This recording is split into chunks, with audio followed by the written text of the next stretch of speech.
Over the weekend, Elon Musk traded barbs with Vernon Unsworth, one of the people who assisted in the operation that rescued the 12 Thai boys and their soccer coach from a flooded cave. Normally, billionaire CEOs are careful about what they say. Their actions can have lasting consequences on their business. After all, the CEO is the public face of the business, and the position is often held so long as the officer is effective and behaving themselves. Enter Elon Musk, a self-made billionaire who made his initial fortune when he sold his web software company to Compaq for $340 million during the dot-com bubble. Then he founded X.com, an online payment company that went on to become PayPal. Mr. Musk's current digs have him creating electric cars, lithium-ion batteries, and rocket ships as the CEO of Tesla Motors and SpaceX. So, when the Thailand cave flooded and the boys and their coach were discovered trapped but alive, Elon was in a position to offer engineering support to the rescue effort. Musk and his team appeared to have rapidly prototyped a boy-sized submersible for use in a potential cave rescue operation. Well, long story short, the Thailand soccer team was rescued starting around July 7th or 8th, 2018, and Elon's submersible arrived near the end of the rescue. The boys were successfully rescued without the sub. Still, the technology and the efforts could prove very practical for future rescue operations, and absolutely no one was sure that the final rescue would go as smooth as it did. The sub had and still has the potential to help in a rescue. Shortly after the soccer team was safe, it was reported that one of the people involved in the larger rescue effort, Vernon Unsworth, claimed that the submersible would not have worked and was not practical for the cave mission. Mr. Unsworth might know. He was allegedly involved in mapping the cave system for the rescue efforts. I'm not exactly sure why Mr. Unsworth felt this was a productive thing to say. Even if it's true that the submersible wouldn't have worked for this particular cave rescue, is anyone really being helped by calling out other rescue efforts? Perhaps that's all he was doing and his report got blown out of proportion.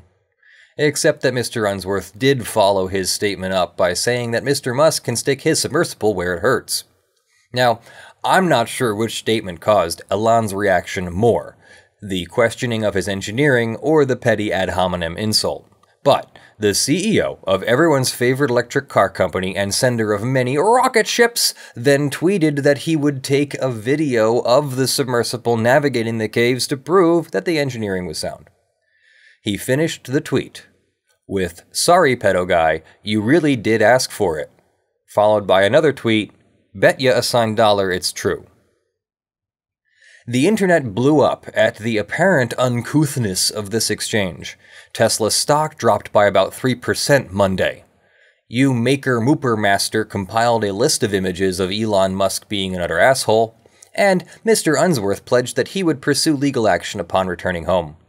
I thought we could take this opportunity to discuss the law of defamation and whether the exchange we just witnessed reached some level of legal action. Defamation, known as calumny, vilification, or traducement, according to Wikipedia, is the communication of a false statement that harms a potential plaintiff. Libel and slander are both kinds of defamation. Libel is written and slander is spoken. Defamation varies from country to country and even a bit from state to state within the United States.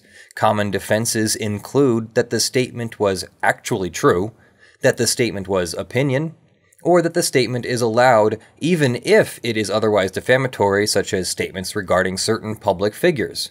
Insults are generally not defamatory. If you're interested in more details on how defamation works around the world, I recommend you start with the highly cited article on Wikipedia, following links to the sources you're interested in, and do Google Scholar searches for further details on specific topics, because there's a lot. Our links are in the description. Because the parties are from different countries, jurisdiction would come into it. Mr. Unsworth is allegedly a British citizen. He may be able to sue under English defamation law. Elon is in the United States, so the plaintiff may be able to sue directly in Elon's home jurisdiction of California. Under U.S. law, many states recognize that some categories of statements are considered to be defamatory per se, such that people making a defamation claim for these statements do not need to prove that the statement was defamatory. In an action for defamation per se, the law recognizes that certain false statements are so damaging that they create a presumption of injury to the plaintiff's reputation, allowing a defamation case to proceed to verdict with no actual proof of damages. Although laws vary state by state, and not all states recognize defamation per se, there are 4 general categories of false statement that typically support a per se action. 1. Accusing someone of a crime. 2. Alleging that someone has a foul or loathsome disease. 3. Adversely reflecting on a person's fitness to conduct their business or trade. And 4. Imputing serious sexual misconduct. If the plaintiff proves that such a statement was made and was false, to recover damages, the plaintiff need only prove that someone had made the statement to a third party. No proof of special damages is required, however. To recover full compensation, a plaintiff should be prepared to prove actual damages. As with any defamation case, truth remains an absolute defense to defamation per se. This means that even if the statement would be considered defamatory per se if the statement was false, instead, if the defendant establishes that the fact is true, then the action for defamation per se cannot survive. The conception of what type of allegation may support an action for defamation per se can evolve with public policy. For example, in May 2012, an appeals court in New York, citing changes in public policy with regard to homosexuality, ruled that describing someone as gay is not defamation. Applying this hypothetical every state legal framework, you can now see how calling Mr. Unsworth a pedophile could be either 1. Accusing him of a crime, 3. Adversely affecting his fitness in business or trade, or 4. Accusing him of serious sexual misconduct. On its surface, it looks like there is enough here for Mr. Unsworth to get representation and start the defamation claim process, which is something he seemed to allude to, saying, yes, it's not finished, when asked if he would pursue legal action. If Mr. Unsworth won a case for defamation, he'd be able to claim both direct monetary damages, such as lost wages or expenses in defending his reputation, as well as indirect or non-economic damages. The actual amounts and how they would be calculated are hard to estimate and really would require a whole other video. Let's suffice to say that Elon Musk has deep pockets that paint a giant target on his back for anyone considering whether to bring their legal claim, and California does recognize claims for defamation per se. However, one primary defense to defamation, especially in the states, is the truth of the statement. If somehow Musk knew something about Mr. Unsworth, and somehow he decided to publicize it in that way, and if it really were true and provable in court, well, that would be a defense to a defamation claim. But I'm going to assume that Elon Musk doesn't actually know whether Mr. Unsworth is such a person. Instead, what I think Elon has done is commit the fallacy of guilt by association, also known as the association fallacy.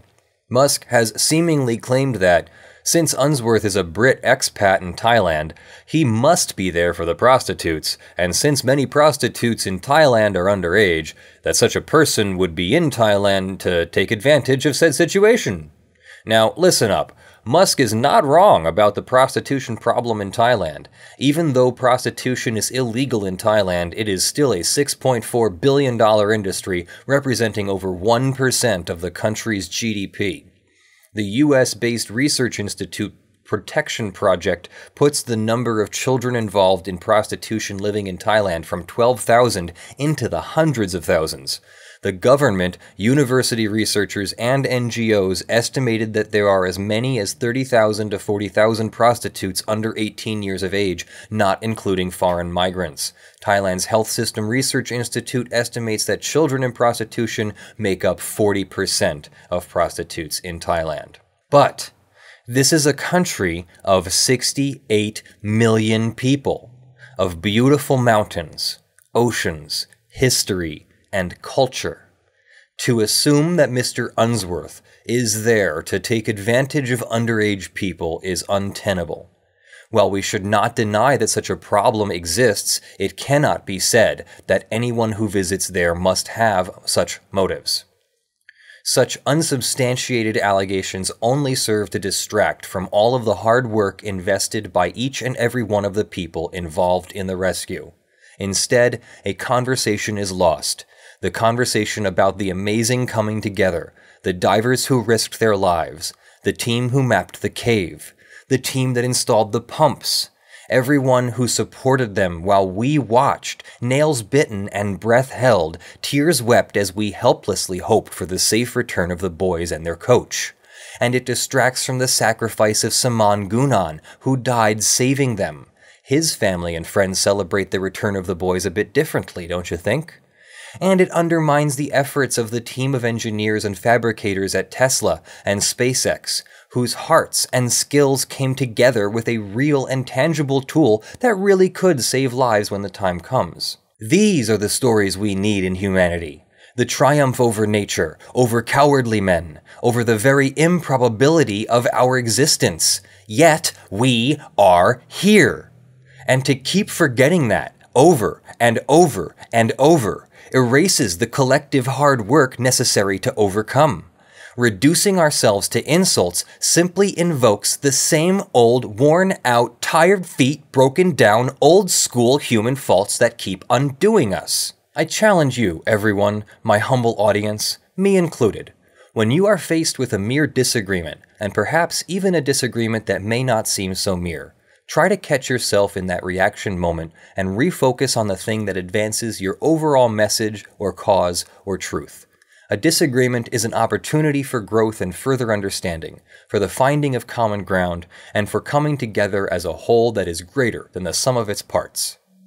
Resorting to knee-jerk, defamatory insults only gives YouTube copyright attorneys more opportunity to criticize, more material for their channels, and more opportunities to educate the lawful masses. This is a community-supported channel.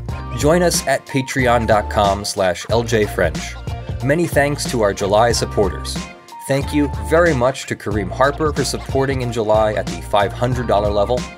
And thank you very much to the following $50 plus supporters: Jonathan Doe, John Steele, Gavin Barnard, Evie, Andy, Kyle Mudrock, John H. Anderson, Vera Mentane, Sean McNamara, William Gonzalez, Michael Pierce, Terry Crisp, and Grunkle Tia Marie. And thank you to the more than 210 $5 plus supporters scrolling on the panel behind me. Anyone donating $5 or more per month gets a special tag on our Discord channel, including Twitch subscribers. Everyone is welcome on our Discord, link in the description below. Your support allows us to focus on bringing you more and higher quality videos. I am Leonard French, your favorite copyright attorney. See you next time.